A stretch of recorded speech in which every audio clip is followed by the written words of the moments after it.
This is the Tea Party Congressional Debate for District 3, presented by the Baton Rouge Tea Party and the Tea Party of Louisiana. Now we'll move right on into our detailed questions. Energy, green, cap and trade, global warming. These are all very current topics in politics right now. Louisiana is a leader in energy production in the United States and will be involved in the future policies of this country. What policies would you endorse or propose to keep us energy free, but also as well as environmentally safe and sound? Mr. Landry, please. Well, first of all, oil and gas industry is the backbone to Louisiana. Among other pillars of our economy like agriculture, tourism, and commercial and recreational fishing, those are the industries that make up the 3rd Congressional District. In 1977, the Department of Energy was created in order to wean ourselves off of foreign oil. They have failed in that mission. And what we need to do is to help our domestic oil and gas industry get back on its feet. The moratorium is not helping us. The new bureau created by the federal government is dragging its feet and shedding jobs throughout the coast of Louisiana. We need to help our domestic oil and gas industry. We need to continue to drill. We need to support the expansion of nuclear power because it has been shown here in Louisiana. We have a facility that produces electricity off of nuclear power. And we have to expand the use of natural gas, which is a bridge fuel. Those are things that I would support in Congress. Thank you. Dr. Magar? Mr. Williams, I work in the oil and gas industry. I run a multi-million-dollar business in the oil and gas industry. And today we're still run over 50% of our oil consumption is imports from foreign countries. Many of these foreign countries don't have our interests at heart. When we're talking about energy production, we need to also consider the ramifications in terms of national security. Right now we've got 2 wars going on in Iraq and Afghanistan. And for us to have this moratorium put on us right now, to me, is a national security concern. That we do have the finest military anywhere else in the world, but that military runs on oil and gas. Today we consume 19 billion barrels of oil per day. 11 million of those billion barrels come from overseas. Can you imagine a situation if they stopped shipping us oil and gas? What we need to do is we need to continue to drill off of our coast. We have 85% of our water surrounding the United States of America, which is off limits to exploratory drilling. We need to open up those areas. We have 19 billion barrels of oil stored there, and that's 30 years worth of imports from Saudi Arabia. We have the oil we need. We just need the ability to go out and consume that. Thank you. Rebuttal, Mr. Landry. Well, it's not really a rebuttal. I would just like to challenge the president and see if he could plug up Air Force One into the side of the White House and see if it would run.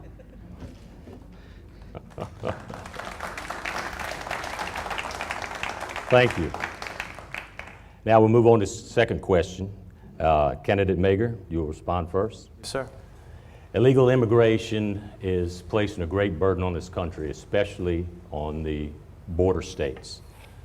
What ideas do you have to stop this illegal immigration? What laws do you think need to be passed? Yeah, good question. When I started in this race, I went down to the border. Some candidates went to Washington, D.C. to see what they thought. I went to the border and talked to a retired Border Patrol agent to get firsthand what are his thoughts on this issue. The thing I took away from that meeting was that if we're going to get a handle on illegal immigration, what we have to do is take away the incentives on why these people come here illegally in the first place. If you remove the access to employment, free education, free health care, and free social services, they will self-deport. They will deport themselves. We need to use once that happens, we can use existing resources to look at people who overstay their visas. The Border Patrol agents can then focus on that problem. And then the third issue regarding to illegal immigration is the birthright citizenship. Recently, you saw some information about this in the news, and quite honestly, this needs to be reviewed. The 14th Amendment to the Constitution, as you know, was enacted after the Civil War to allow African babies born to be citizens. That intent of what that amendment was written for had no intent of allowing someone to come here from Brazil, have a baby, and then that baby automatically having U.S. citizenship. Thank you. Mr. Landry? Well, our illegal immigration problem is a national security problem. We need a fence, something to seal that border. Because while we may take our time to take those entitlements away, there are also people who want to harm us that are crossing that border. That border is porous, and it needs to be sealed. I don't understand what the problem is. It's illegal. If I go into your front yard or into your backyard or into any piece of property, as an American citizen, you have the right to pick up the phone and call our various law enforcement agents and have me removed and even sent to jail. But yet, if someone who is not a citizen of our country comes onto our property, they have a greater right than us. So I support the governor of Arizona. In fact, I think all 50 states should pass those types of laws. And then we would have every law enforcement agent in the United States would have the ability to arrest the illegal aliens out here. And at the same time, maybe we'd reduce our federal deficit. Thank you. And rebuttal, Dr. Magar. I would just add that we already have the laws in the books. We just need to have the courage to enforce them.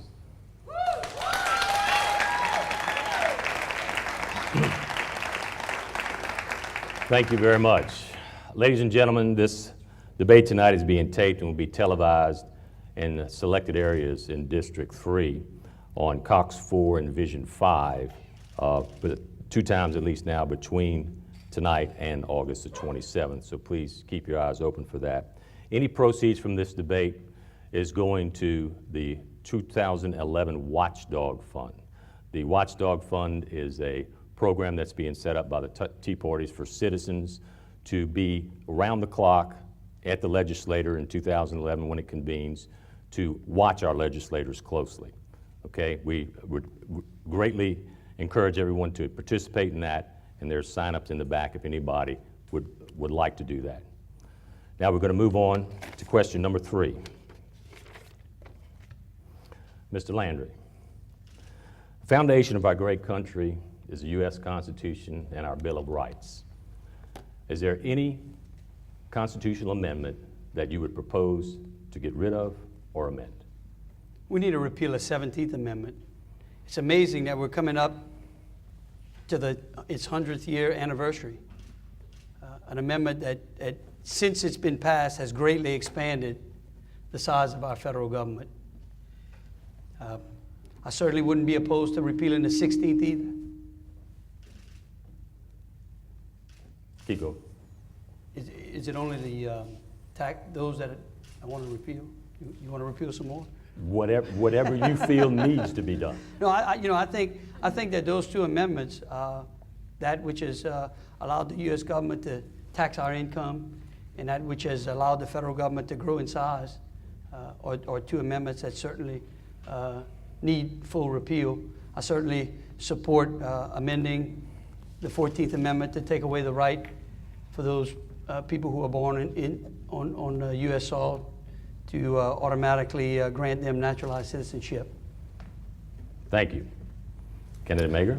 Yes, sir. I've already commented on the 14th Amendment, and so obviously you know my position on that. The 16th Amendment, of course, needs to be repealed. This is, of course, the amendment that allows the federal government to tax us. When that amendment was passed, we had 14 pages worth of tax code. Today we have 67,000 pages worth of tyranny. The tax code is used as a weapon by our federal government to instill fear, intimidation in our churches, our civil groups, our families and our businesses. So obviously that needs to be repealed. The 17th Amendment, of course, is the amendment that allows the election of senators by the general population as opposed to being appointed by the state legislature. And of course, as you know, that amendment basically stripped the states' rights. And so if we're going to talk about putting back states' rights and strengthening states' rights, we've got to repeal the 17th Amendment as well.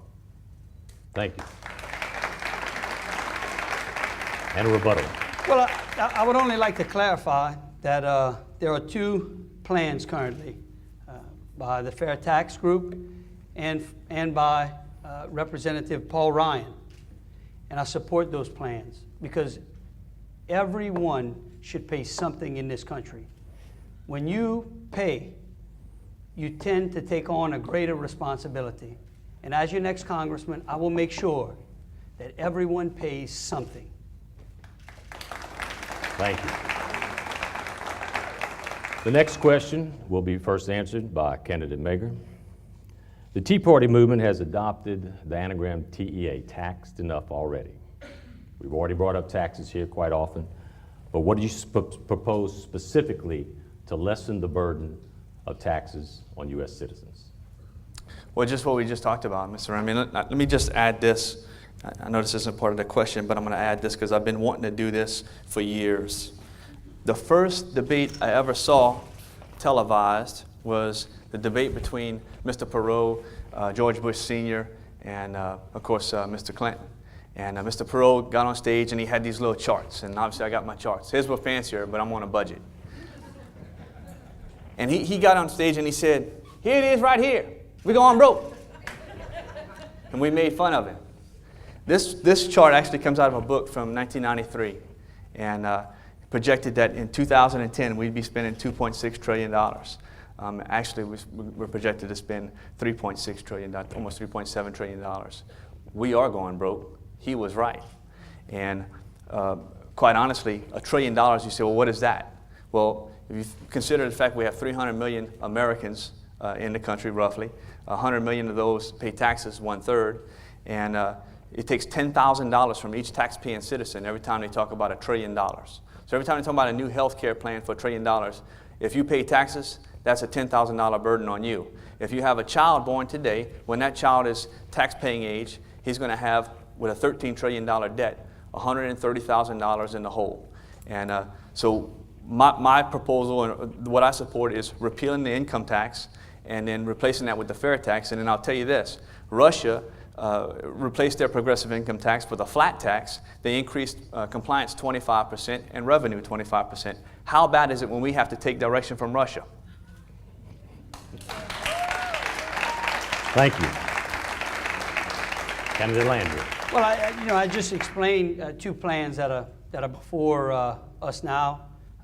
Representative Paul Ryan's plan, which is a roadmap to America, which says that everyone should pay something, and it establishes a 10% tax, income tax on all income, individual income up to $50,000, and 10% on all joint filers up to $100,000, and then thereafter, it taxes everyone at 25%. It gives some generous credits for both health care and education, and strips a lot of the credits and deductions that we currently have in the tax code. And I believe both of those plans deserve a debate in Congress. There's no doubt that the current tax structure is not working. When 47% of Americans pay nothing, we are in trouble. And I certainly intend to go to Congress and support reform in our tax code, and I mean it. Thank you. Rebuttal, Dr. Magar? No, sir. Okay, thank you. We're going to take a short commercial break. We'll be back in a few moments.